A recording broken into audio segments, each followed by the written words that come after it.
Years ago, Maya Kapoor walked into the sleek glass tower of Vanguard Tech with hope in her heart and a folder full of dreams. She had graduated top of her class, built a powerful AI prototype during her thesis, and was eager to change the world.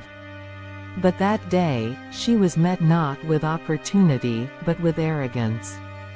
"Sorry, Maya," the HR manager, Sandra, said with a cold smile. "You're brilliant, but we need people who fit the culture. You're just too intense." Behind Sandra, 3 young male executives chuckled.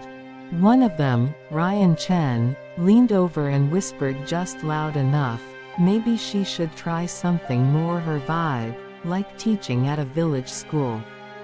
The rejection wasn't just professional, it was personal. She had poured everything into this dream. But Maya didn't cry. She didn't beg. She walked out silently, her eyes already burning with a plan. For the next 7 years, Maya worked day and night. She started her own company out of a basement with 2 friends and an old laptop. While Vanguard Tech stayed comfortably stuck in their ways, Maya's startup, NeuroNova, quietly revolutionized the AI industry.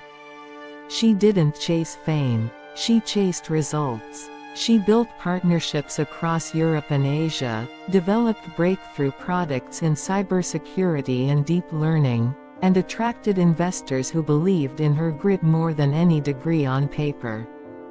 By year 5, NeuroNova had taken over 3 smaller competitors of Vanguard Tech. By year 7, she was a billionaire. And by year 8, she made her move. It was a rainy Monday morning when Vanguard Tech's board of directors received the notice: NeuroNova had acquired a controlling stake. Quietly, legally, and completely, the office was abuzz. Confusion turned into panic. And that's when she walked in. Maya Kapoor, no longer the nervous applicant in a cheap suit. She wore a tailored navy blue blazer, sleek heels, and a gaze that could freeze fire.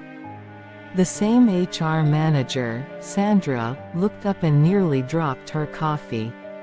Ryan Chen turned pale. You're here for the meeting," he stammered. "No," Maya said, her voice calm, "I'm here for my office."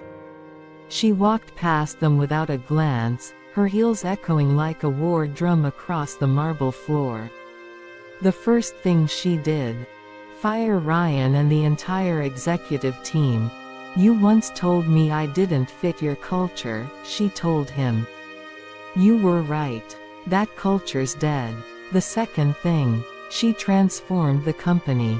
She hired underdogs, dreamers, and those rejected by the system, brilliant minds who didn't look or sound like what corporate thought success should be. Maya made Vanguard Tech profitable again, not by cutting corners, but by cutting egos. Her story became a legend in Silicon Valley. Not just for the business takeover, but for how she did it with grace, brilliance, and a razor-sharp memory. 6 months later, a young woman walked into NeuroNova's new office for an interview. She looked nervous, clutching a folder of ideas and dreams, just like Maya had once done. Maya herself walked into the room to greet her.